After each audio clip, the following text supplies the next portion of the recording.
Bon, aujourd'hui je fais suite à un mini reportage que j'ai pu voir hier sur l'Instagram du Parisien et qui dénigre clairement les protéines en poudre avec toute une série d'amalgames en l'espace d'une minute. C'est un truc de ouf. Je vous avoue que par choix, en général, je fais pas de vidéo réaction, c'est ma première. Même si c'est vrai que souvent dans le milieu de la musculation, il y aurait de quoi faire. Mais là, c'est trop et j'en ai un peu marre de voir de la désinformation, faite en plus par un organisme qui est censé lutter contre la désinformation, sur un sujet qui est de plus en plus à la mode, qui est les protéines en poudre. Et là, on est clairement sur un reportage biaisé et rempli d'idées reçues. Donc, dans la vidéo en question, le journaliste, il part d'un rapport sorti par l'ANSES, qui est l'Agence nationale de sécurité sanitaire de l'alimentation, de l'environnement et du travail, et qui se définit, je cite, comme une agence d'expertise scientifique qui surveille et évalue les risques sanitaires. Et dans le cadre de cette mission, l'ANSES, il surveille de près le milieu des compléments alimentaires, qui plus est, c'est un milieu qui est vraiment en pleine expansion ces dernières années, avec une croissance, je crois, de 10 à 15% tous les ans. C'est un marché qui vaut des milliards d'euros. Et effectivement, c'est un marché qui doit être surveillé parce qu'il en va de la santé publique. Donc en soi, la mission de l'ANSES, c'est une belle mission. Mais là, clairement, dans ce reportage, on a un journaliste qui nous fait un petit mix de tout, en parlant uniquement des protéines en poudre dès le début du reportage, et ça fait quand même pas mal d'idées fausses sur le sujet, donc on va écouter ça. Et bien entendu, je ne dis pas forcément que le journaliste ou les journalistes qui ont fait ce reportage ont volontairement craché comme ça sur les protéines en poudre. Je pense juste que c'est des personnes qui,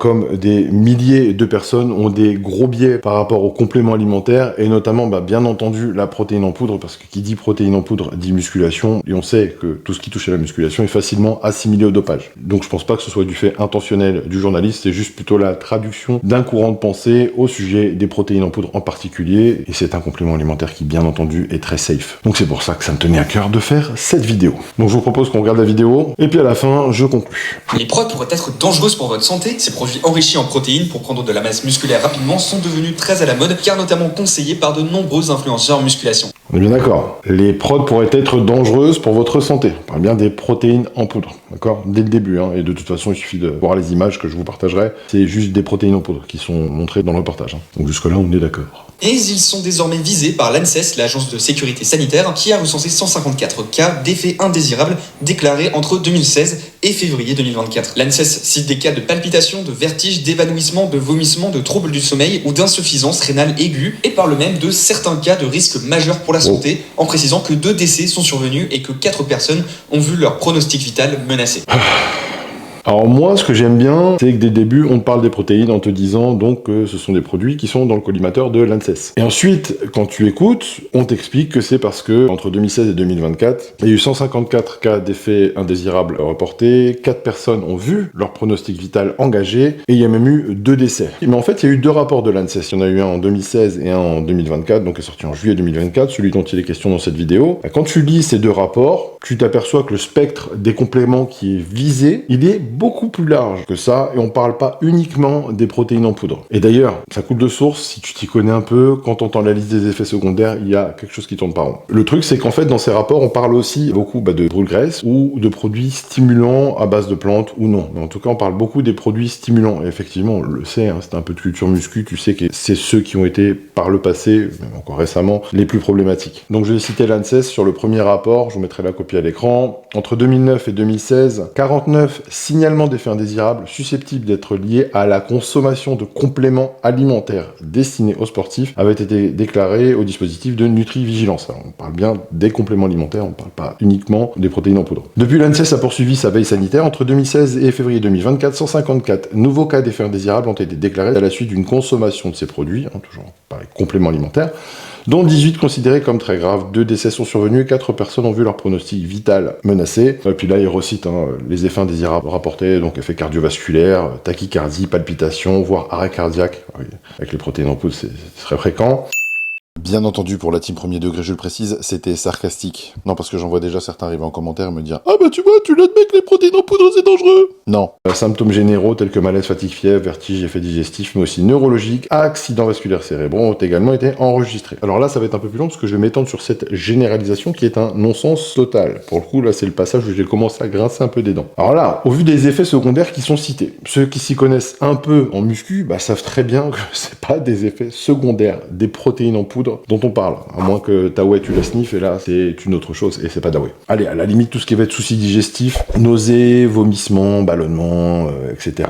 Si tu prends une prod de merde, et que t'as un estomac fragile, ou que tu prends une whey, et que tu es intolérant au lactose, effectivement, c'est peut-être bien possible. Mais là, faudra m'expliquer ce qui, dans une vraie protéine de lait, peut créer des vertiges et des évanouissements et des troubles du sommeil. Allez, des vertiges au pire, je pense, tu fais une intolérance au lactose du feu de Dieu. Éventuellement, des évanouissements avec une intolérance au lactose, je doute. Mais au niveau des troubles du sommeil, j'ai jamais vu quelqu'un, ou même moi, j'ai jamais pris de protéines en poudre avant de me coucher, et me dire oh là là, bah j'ai pas pu dormir cette nuit, ma prot, elle m'a trop excité. Et j'ai bien dit ma prot, hein, pas ma prof. Parce que sinon, ça change tout le sens de la phrase. Donc là, clairement, on parle plutôt d'effets secondaires qui sont évidemment liés à des surdoses de produits excitants à base de caféine ou même encore des pré-workouts qui contiennent parfois même des substances interdites du style DMAA. Mais ça, encore une fois, on va revenir là-dessus parce qu'en France, c'est improbable. Et ça, l'ANSES, ils le disent bien dans le rapport. Hein. On parle pas uniquement des protéines en poudre. Ils ne disent jamais à aucun moment dans leur rapport qu'on parle uniquement des protéines en poudre. Ce n'est pas vrai. Mais bel et bien des produits en général qui peuvent avoir des étiquettes trompeuses ou qui peuvent être pris en surdosage. Et encore une fois, la protéine en poudre en surdosage, c'est du domaine de l'évidence que pris seul, sans stimulants, sans caféine, etc.,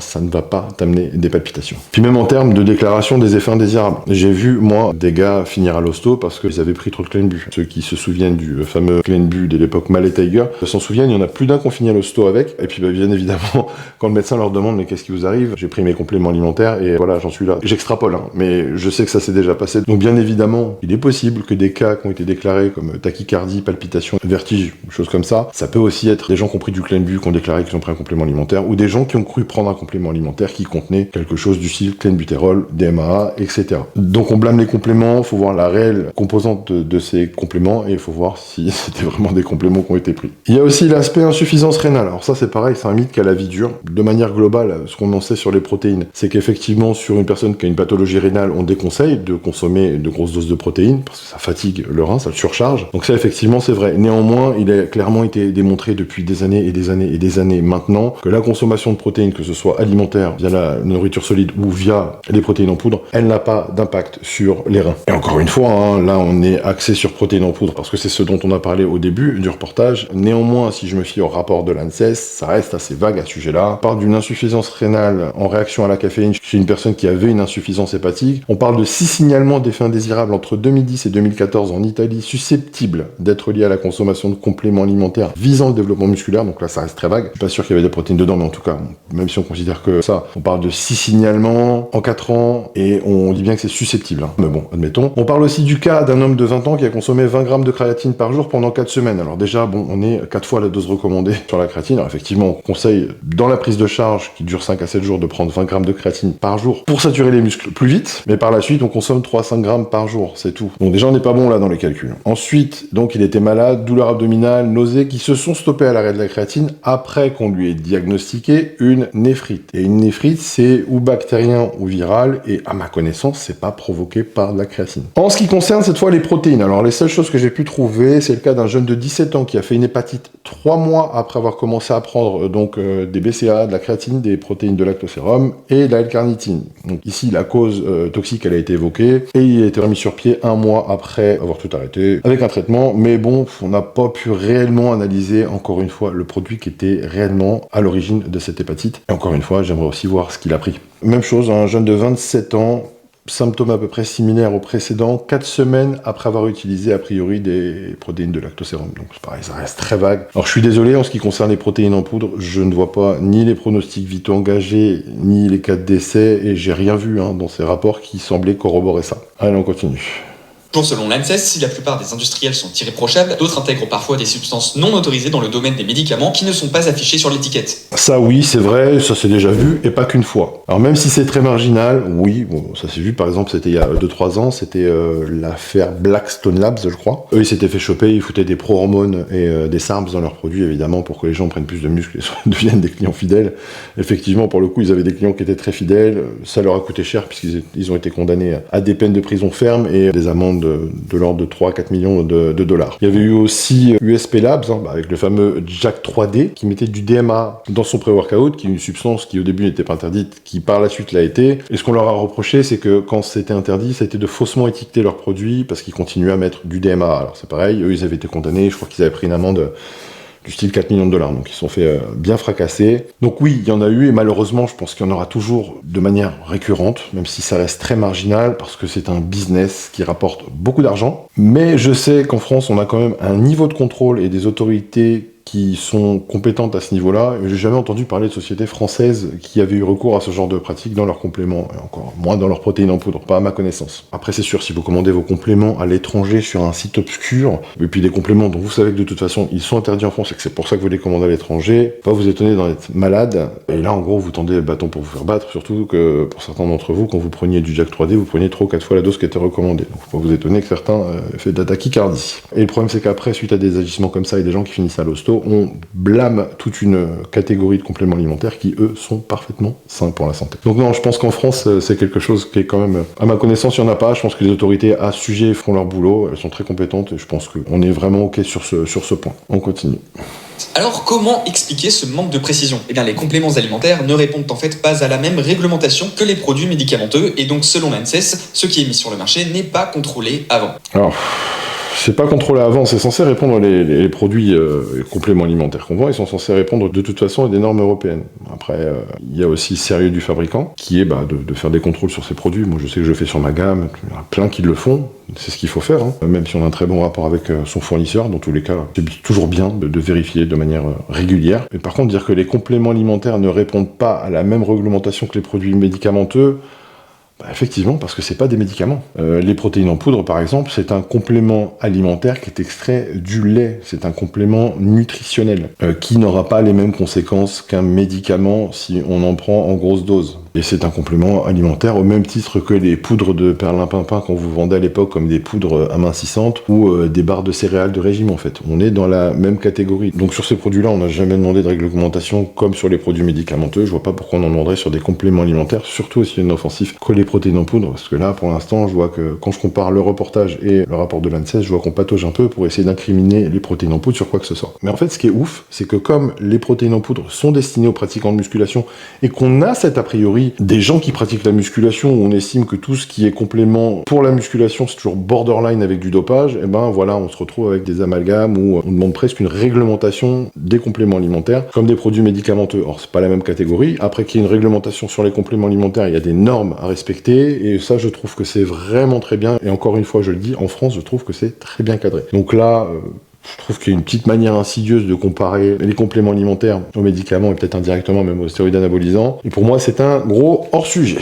Ok, donc on continue. L'ANSES recommande donc de demander l'avis d'un professionnel de santé avant de consommer des compléments alimentaires.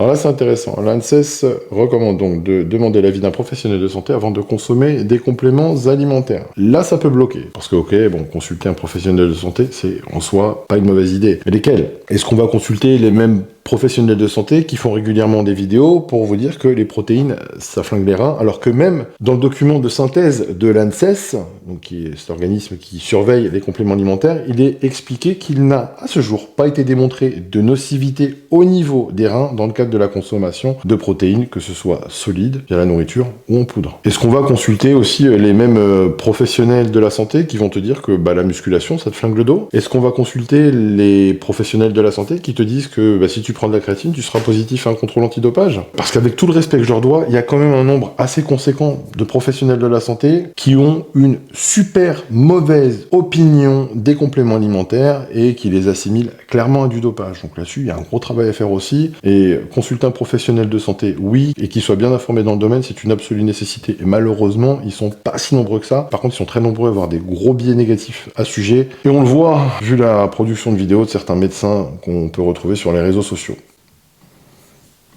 D'éviter de consommer plusieurs compléments alimentaires à la fois ou avec des médicaments. Alors, c'est sûr que oui, éviter de consommer plusieurs compléments alimentaires à la fois. Alors oui et non, c'est sûr que si tu prends un pré-workout avec de la caféine en gélule, plus un brûle graisse avec, qui contient de la caféine, il y a des chances que tu le sentes passer. Là, ce que je vois, c'est qu'effectivement, en termes d'interaction entre compléments alimentaires, les produits qui boostent, mieux vaut séquencer la prise à travers la journée ou alterner sur des jours différents, surtout si vous n'avez pas l'habitude. Ou tout simplement prendre un seul et rester fidèle à celui qui vous réussit mieux, en commençant avec des petites doses, et puis vous adapter après votre consommation. Mais c'est vrai qu'il y a beaucoup de gens qui ont des surprises avec ça. Et après, les interactions avec un médicament, peut-être effectivement, éviter d'utiliser certains compléments si on prend des médicaments qui sont un petit peu hépato ou néphrotoxiques. Mais là, j'ai pas de trucs qui me viennent à l'esprit, après je vous dis ça à chaud, donc je ne sais pas. Mais encore une fois là, vous voyez qu'on mélange les deux mondes, celui des compléments alimentaires et celui des médicaments. Et surtout d'éviter les achats sur Internet. Et donc on clôture en disant surtout d'éviter les achats sur Internet. Non en fait. T'achètes chez ceux dont tu sais qu'ils ont de bons produits et qu'ils font du bon taf. Basta. C'est pas dur. En France, sur un site français, globalement, t'es assez sûr de pas te casser les dents en termes de produits contenus. Encore une fois, hein, je me limite à parler des protéines en poudre puisque c'est le sujet de cette vidéo. Après, si on élargit un peu, c'est sûr que si tu vas sur un obscur site américain ou de je ne sais quel autre pays qui a des lois beaucoup plus relaxes par rapport à ça, ou simplement des sites qui ont pignon sur rue, et que tu te retrouves avec un booster qui a des fédrines dedans, ou des protéines en poudre mixées avec du Diana, et effectivement, t'es mal barré. Et ça, c'est le vrai problème en fait. L'achat sur Internet, il est cohérent à partir du moment où, pour moi, tu restes en France ou alors des pays qui ont des législations assez fortes. Mais c'est vrai que je parle beaucoup de la France parce que ça me paraît le plus logique, au vu de la compétence des autorités qui surveillent ça. On peut dire ce qu'on veut, moi je trouve qu'ils font leur taf correctement. Je trouve qu'effectivement, on a une législation française qui est très protectrice par rapport aux consommateurs. Donc effectivement, le côté achat sur Internet, pour moi, il n'est pas négatif. Et là, encore une fois, ça manque de discernement, ça manque de nuances. On peut acheter ces produits sur des sites français qui ont fait leurs preuves.